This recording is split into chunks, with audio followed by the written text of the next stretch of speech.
Hello and welcome to the Entrepreneur's Inner Game podcast. Today, I'm very, very thrilled and excited to introduce a very special guest, Dov Gordon. Dov helps consultants and coaches get projects with great clients and earn a great income consistently. There are millions and millions of consultants and freelancers and coaches out there who are really good at what they do. They love their work, and all they want is a consistent flow of clients who value who they are, their expertise, and are willing to pay them well for it. Dov and his team help you build a simple, repeatable client-getting system that best fits you and your strengths. Dov, a very, very warm welcome to the Entrepreneur's Inner Game podcast, and thank you so much for taking your time to be here today. Thanks for having me, Nina. Oh, you're very welcome. So please do let us know, first of all, how you came to be doing what you're doing. Well, it was probably age 13 or so that I discovered the self-help and business sections in the library. And after that, that was a large percentage of what I'd enjoy reading. And, just when it came time to figure out what am I going to do, how am I going to support the family, got married. And at some point I came across business coaching. I enrolled in a course. Took a couple of years, but they encourage you to get started right away. It's going back to 2001. And, I'd say the rest is history, but the rest was really a big, for the first 7-8 years, a big, rough uphill slog. And then after that, it's been more ups and downs. So there's, it hasn't been as difficult a slog, but, life has its challenges, and we're always, a big part of the mindset that I know you teach is how you see it, how you frame it, how you think about it. And that brings us to where we are today. And when things started getting easier for you, what role did your mindset play in that? When things started getting easier for me, I think I'm going to think out loud here because I haven't thought about this question before. So what role did my mindset play? I think it's a combination of working to increase your skills as well as your mindset. If you're looking to increase your confidence, so it's a result of a number of different factors. So you need to have a skill or a skill set that you can actually use to create something valuable for other people. Otherwise, you can have the greatest mindset and you'll still keep hitting a brick wall. I think that over time, I started small, started modestly, charging less, working with people who were around me, putting myself in situations. I enrolled in a Dale Carnegie 14-week class so that I could meet people who were business people. That was my main goal, and 14% of the class ended up as clients.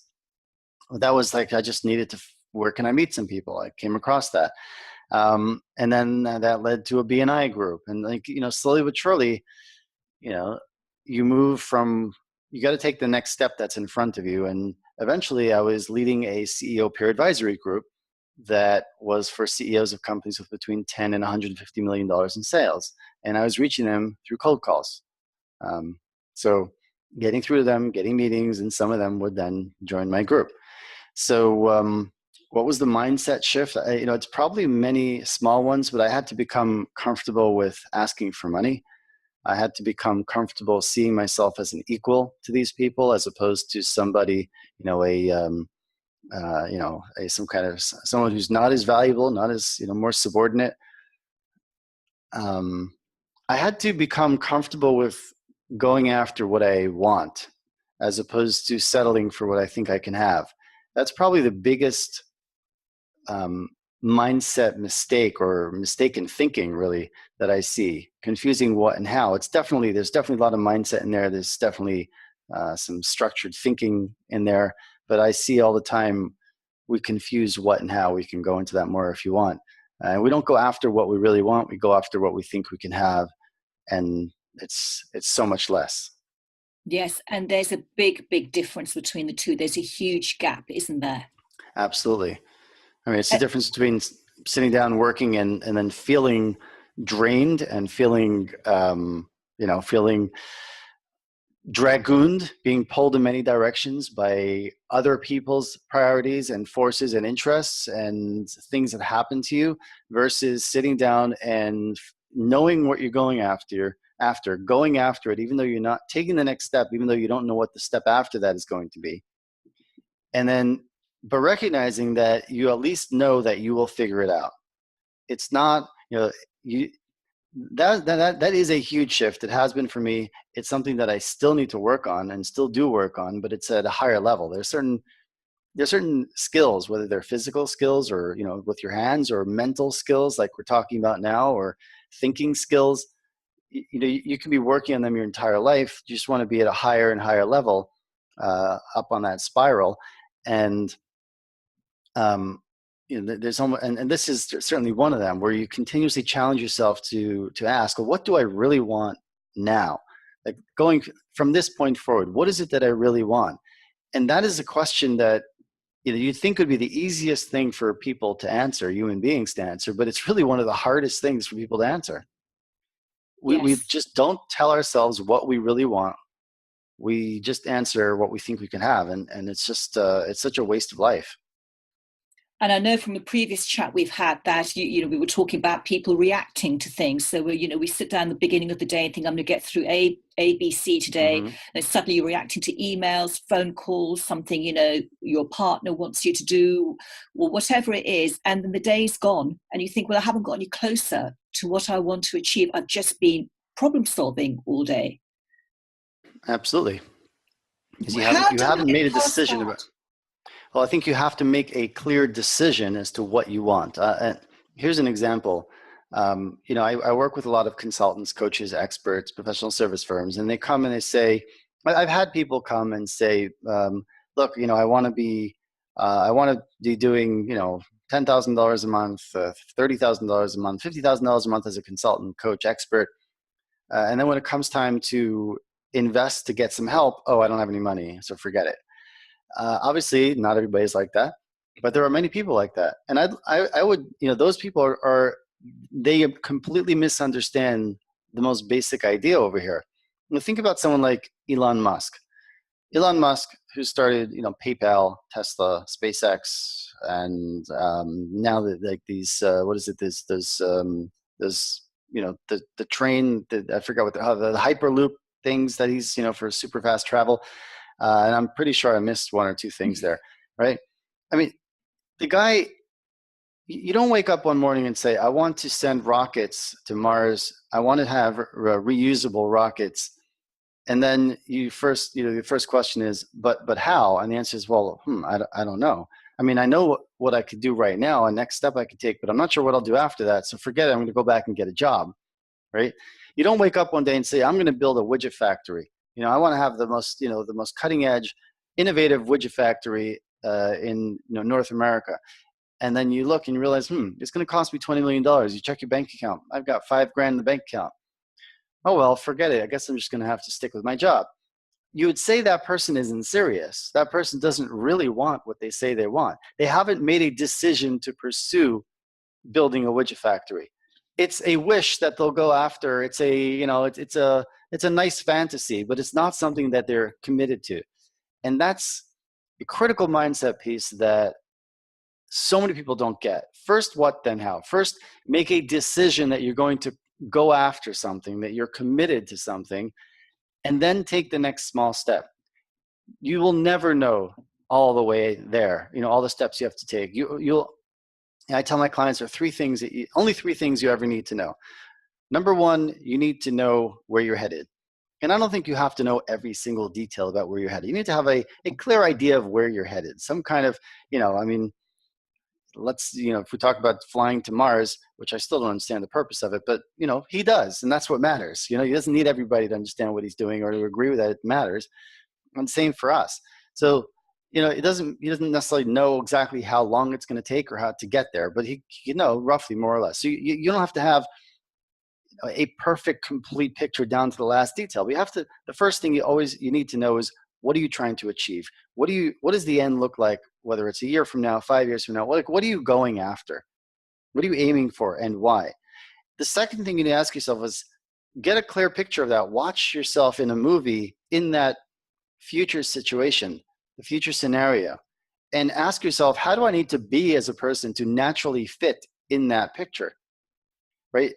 To be a character in that movie who fits naturally, how do I need to be as a person? And you'll notice that it's different from how you are today, perhaps more courageous, perhaps more tenacious. There are things that you would do in that future picture of yourself that you would not do today. And then the third thing is you ask yourself, okay, what's my next small step towards getting to that goal? And how would that future version of me take that next step today? Right? Was that clear? Brilliant. And the idea is that, and then you take that next step. And what happens is if your brain, says to you, but, I don't know what I'm going to do after that. I don't know if I'm picking the right thing. I don't know if this is the best way to do it. I don't know. Well, how would the future version of you deal with, I don't know? And the future version of you, the one who is successfully in that picture, has evolved, has grown to a place where that version of you is naturally causing a new level of results. And that's because it's a new level of thinking and a new level of acting. And you can access that today by pausing to get that picture clear and then starting to be that way right away with the next small step. And then if you want to build a $20 million factory, you can imagine, well, okay, when I will have built it, when I am the person who is successfully raising the money or finding it or whatever it is, what does that look like? And then ask yourself, now, how do I have to be, what's the next small step I could take today that's a step closer? So the person who thinks that, hey, I'm going to be a successful consultant, coach, or expert, I'm going to figure it all out on my own without getting some help. In almost every case, they're fooling themselves, and they have not fully committed to something with a level of commitment that enables them to take the steps that scare them. And that's almost certainly going to include investing in getting coaching, mentoring, guidance from people who are ahead of them in this area, who can help them with mindset or certain skills or marketing processes, sales skills, and so on. Because, I heard someone say some time ago, I don't remember exactly who or where, but, no one can do it alone. No one can do it for you, but nobody can do it alone. And we're very interdependent. We all need somebody else to help us see our situation more clearly. And, what was I answering? Did that answer the question, whatever it was you asked? Yeah, no, this is great stuff. So this is really important, is it to know where you're headed rather than just accepting the daily, and it can be the daily grind of being in business on your own, and it can really pull you down and wear you out. It can be exhausting. But when you have that vision, and it is a vision, it's thinking much bigger than you're currently thinking about what is possible. And it is possible because people are achieving their dreams right around us. People are doing it because they have that boldness, that courage, that conviction that there will be setbacks along the way, but as long as they keep taking the steps, that eventually it will work out. Maybe not that, but maybe something even better than that. Mm-hmm. It's Absolutely. letting go of the mundane and really thinking about what you truly want. But as we're reacting to life throughout the day, and we get to the end of the day and think, well, we haven't really achieved what we want to do today, it's all about carving out the time, isn't it, to do this thinking? Time for thinking, yeah, absolutely. I mean, I most mornings, not every morning, but most mornings, I go to get a cup of coffee and do some reading and writing before coming to the office. And more often now, I'll take some time just in the middle of the day, go for a short walk, clear my head, and I find I get higher quality work done that way, rather than sitting in front of the computer all day thinking, okay, what do I need to do now? Or what's next? Or they're just pounding through more and more things. There's a balance. Some days that's what you do need to do. But probably, Bill Gates was famous for his think weeks. Twice a year, he'd go off to a cabin by himself for a week with a pile of books and he'd do some thinking. I think that's a great thing. For me, I think it's just to be spread out more often. Yeah, absolutely. We need to make time to think. And when you hit a rough spot, when there's a setback, maybe something doesn't go according to plan, how do you get through that time, with your inner game, with your thinking? I think that what I have to remind myself of is that,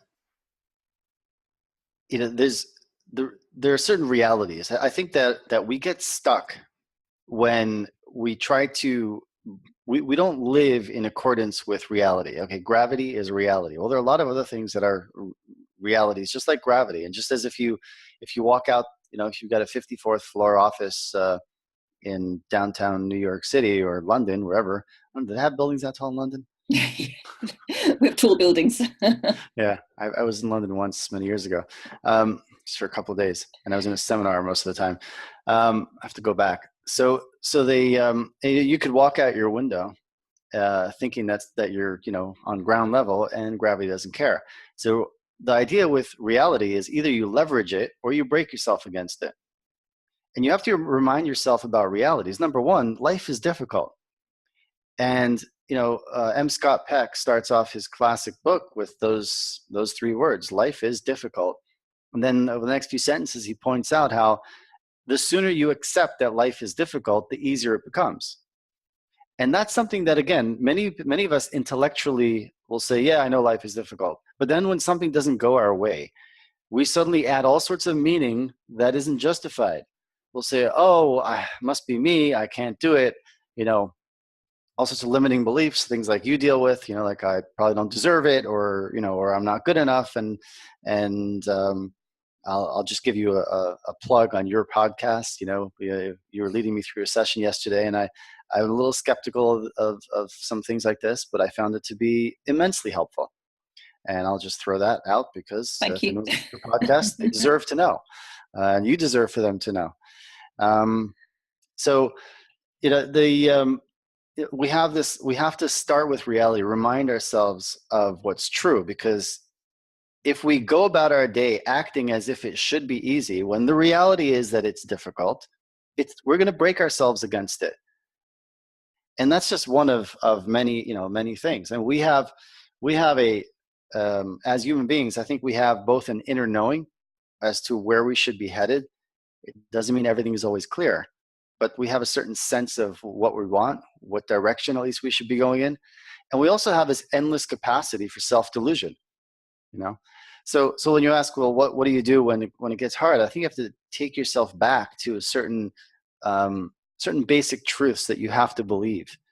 And I think we need to remind ourselves of these things consciously until they become our new operating system on automatic. Such things as, okay, it is difficult, but the other reality is that if I am facing this, I can handle this. If I am facing this, it is the best thing for me right now for reasons I may not be able to see, and then focus on that next small step. Yes, I completely agree. And everything that seems like an issue, like a problem, like a setback, there are learnings in every single event. We can look back and say, okay, so what can I learn from this that I can do better next time? And as you said, it's there for a reason, isn't it? Absolutely. And it's not what happens that matters, it's how we deal with it that really is the important thing. Yeah, and how we deal with it is very much influenced by how we're thinking about it. Yes. So how we're interpreting it, because there's always what happens, and then there's the meaning that we add to what happens. Yes.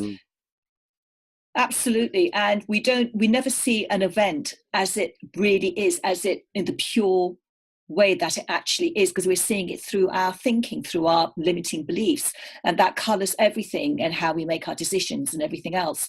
So thinking is, for me, it's the most important thing, because it's the only way we can perceive the world. Absolutely. And as a business owner, you talked about these 3 steps about, where you're headed, and, watch yourself in the movie, your future self, and then think about what that future self would take as their next step.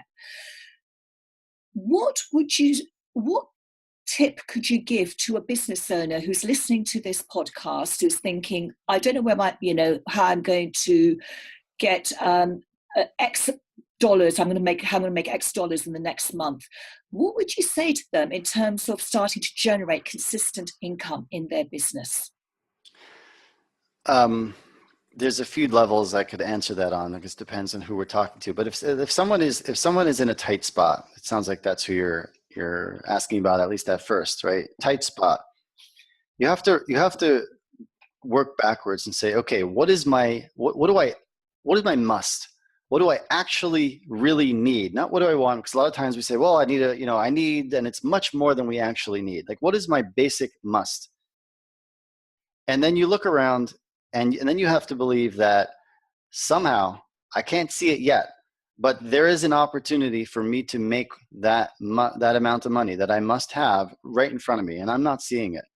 And I may not see it until I take a step that scares me. Usually that's what happens. You've got to take some kind of step that's in front of you, but it's uncomfortable. It makes you uncomfortable. Here's a little bit of a tangent. May I? Yeah. Of course, people yes. find it helpful. One of the things that I find myself explaining to people, and I had to learn this, someone had to teach it to me, but this is certainly, this is my way. This is after I've lived it and distilled it to some degree and continue to work on it, of course, because it's one of those areas where you keep working on it. So, you have to realize people come and say, I don't have money, right? I don't have enough money to do this, to do that. I don't have time, whatever it might be. Let's focus on the money thing, because that really stops a lot of people. I know that's why a lot of people are looking for more money. And you have to realize that it's not true. Now, when I first heard that, I was naturally very skeptical. It's not true that you don't have enough money. Here's what you need to do. Let's say you need $10,000, right? You need to come up with $10,000. Because you realize that for your equivalent of the widget factory, just like you're going to have to go out and come up with $20 million to build a factory and put the equipment in it, you as a consultant, coach, or expert, you need $10,000 to get the kind of help to build your marketing and selling system that you need and acquire the skills that you need. So let's say $10,000. For some people, it's not a big deal. For other people, it's a very big deal. I don't have the money. Well, is that true? No, it's not true. Because what I'd suggest you do is you make a list of 10 to 20 ways that you can come up with part or all of that money. And if you're serious, you'll sit down and you will come up with 10 to 20 ways that you can come up with $10,000. The problem is that when you look at that list, you'll be looking at a list of 10 to 20 things you do not want to do. You do not want to ask Aunt Sally for a loan. You do not want to sell the second car. You do not want to cancel a vacation. You do not want to take a part-time job. There's a list of things there that you could do to come up with the money, but every item on the list is something you do not want to do. It makes you uncomfortable. Well, that's okay.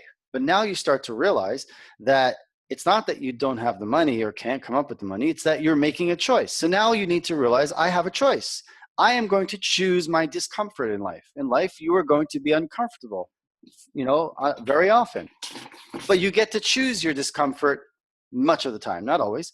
And in this case, you get to choose. Am I going to choose the discomfort that I am living right now, where I wake up every morning and I know that I'm not living up to my potential? I have this uncomfortable ache at the very, core of who I am. I know that my days are flitting by, my years are flitting by because I am playing not to lose instead of playing to win. I'm not really committed to a future what I fantasize about one, but haven't made a decision to go after that. That's really uncomfortable. If you tell me that you don't have the money, all you're telling me is that you're choosing to remain with that discomfort rather than the discomfort that you'd have from going to Aunt Mary or Aunt Sally and saying, hey, can I borrow 10 grand? And that's a really important insight. And 9 out of 10 people will continue with their existing discomforts because they're not really committed to making something better. So they'll continue doing things that keep them comfortable, the comfort zone that we all talk about, we'll hear about. They'll continue doing what they know. But there's 1 in 10, maybe 1 in 20, 30, or 50 who says, okay, no, I get it. I really get it. I'm going to have to do something that scares me, or I'm never going to get to what I really want to go. I'm going to have to become uncomfortable. Like, the Navy SEALs, I think, say, you've got to become comfortable being uncomfortable. If we go back to Elon Musk again, I mean, the guy made $200 million from selling PayPal, or maybe more than that. He put all of that back into SpaceX and Tesla. Got to the point, I think, I don't remember all the details, but he didn't have money to pay his rent. How many of us would have put all of our $200 million back into something that we, believe in? he had a level of belief, and then like at a later period, I think also like he was like, the company, SpaceX, I think was, or Tesla, was going to run out of money in 2008. Was another real, and he had stock. He could have sold his stock to raise money for the short term, but he didn't. He believed in it. He was committed to it. So he had, in that case, he was able to borrow money from some very wealthy friends, which is great. Not everybody has. Now we can always say, well, I don't have friends who will lend me $200,000 a month to live on. True, but you don't need that. And then of course you're missing the point. Right. So the point is that he made himself really uncomfortable because he was committed to something. He made a decision that he was going to go after something. So anytime somebody says, I don't have the money, I don't have the time, I don't have the this, I don't have the that, you have to ask yourself, is it true? No, it's not true. It's not true because I can sit here and make a list of things. And this is an exercise that we have to constantly go through on our own. It's a great thing to do, and taking time to think. Okay, what do I want?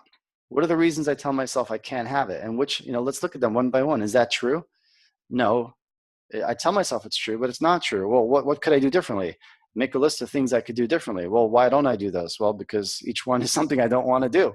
Each one is a change that is going to be a price I have to pay to get something else. And I don't want to pay that price. Well, then I'll never get what I want. Now I have a decision to make. Am I going to pay the price? Or am I going to pay the price to become all of who I'm capable of becoming? Or am I going to pay the price of one day dying, being on the deathbed? I forgot some hospice nurse wrote an article a few years back that went viral.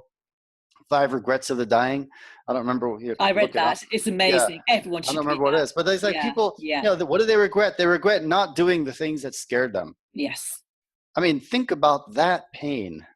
Think about that pain. What, I'm thinking about it right now. What am I being sluggish about today? What am I not doing today, or not, or telling myself I can't do today for this or that reason, or I'm afraid to do it, and so on, because whatever reasons. Now, imagine, 90 years from now, lying. How will I look back on that? It's almost a bit of a cliche exercise. And yet, how many people do it? I don't do it enough. I'm just doing it right now. I mean, everything I'm talking about, I've learned the hard way, and I'm learning every day, working on every single day. Yes, so.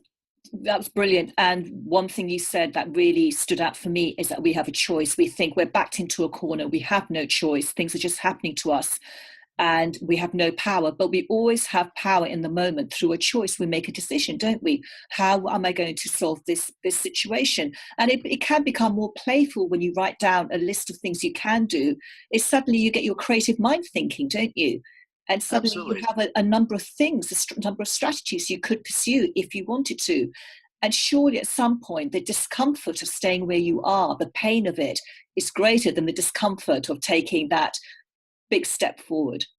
It's almost like a seesaw. It's balance of it. Hopefully there are people who, they just keep sliding because we never stay the same. And there are people who it gets worse and worse. They have to hit rock bottom before they hit that point.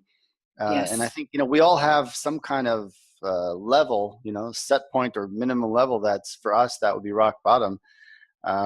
Or, the level that we're not willing to tolerate crap from ourselves anymore. Mm-hmm. Absolutely. But we sure don't want to be the one who only realizes that when we're lying on our deathbeds. Yes. It's a bit too late then, isn't it? Apparently. So how can our listeners find out more about you and your work? Well, what we do is we help consultants, coaches, and experts get great clients, consistently. What I've come to notice is from my own journey and so many clients and customers that we've helped, is that there are 2 paths to succeed as an independent consultant, coach, or expert. There's the path of the charismatic guru, and there's the path of mastery. And so many of us wake up in the morning and we're all over the place. We're overwhelmed. We're distracted by all the different things that everybody says we need to do. A big part of that is that we're going down the path of the charismatic guru, but we belong on the path of mastery. Most of us are not looking to be celebrities. We're not looking to be the person, the glamorous, showing off the car and the vacation and all that. There are some for whom that's perfect, and that's fine. I have no problem with that. I'm talking to the tens of millions more who just wanted to be doing great work with great clients, and making a great income, probably mid six figures, and have it consistent. And if that's you, then I invite you to go get something that we used to sell for 5 years. For 5 years, we sold this. We called the manual. We sold it for $97 for 5 years. You can get it for free. It's dovgordon.net/manual free, DovGordon.net/manual free, MANUALFREE. And I'll be very upfront. The reason that we started giving away for free is because I realized that it's win-win-win. We had some people who would go through it and send me emails like, "How this is great. This really, I mean, there's zero fluff. This is about 80 something pages. There is no fluff in there." And I don't know, did you see it? I've read it, and it's absolutely fantastic. And I would encourage every business owner to take some time out during the day and read it and devour the information in it. Yeah, it's simple, it's clear. There's some foundational ideas that cut to the, really cut to the core, and then there's some very clear exercises and next steps. And I've had people literally, their lives and businesses were changed and never spent a dime with me on that. But then there are other people who do go through that and they say, "You know what, I can do this perhaps on my own, but I want your help." And that's why, we give it out for free. So it's a win for those who never spent a dime with us, and it's a win for us because I skipped a step. Then it's a win for those who decide that they do want to spend a dime with us, or many dimes. We like many dimes more than a dime, and of course we help them earn many more multiples of that, and it's a win for us. So it's win-win for everybody around, and that's why we started giving away for free after selling it for 5 years for $97. This was not written to be a giveaway. And it's really great that you give it away because it's a must read for any business owner to get momentum in their business. Thank you so much, Dov, for being here today. It's been absolutely fantastic. I could talk to you for much, much longer. It's a shame we have to wrap it up now. And for everyone who's been listening, thank you for being here today, and look forward to being with you again next time. Bye-bye for now.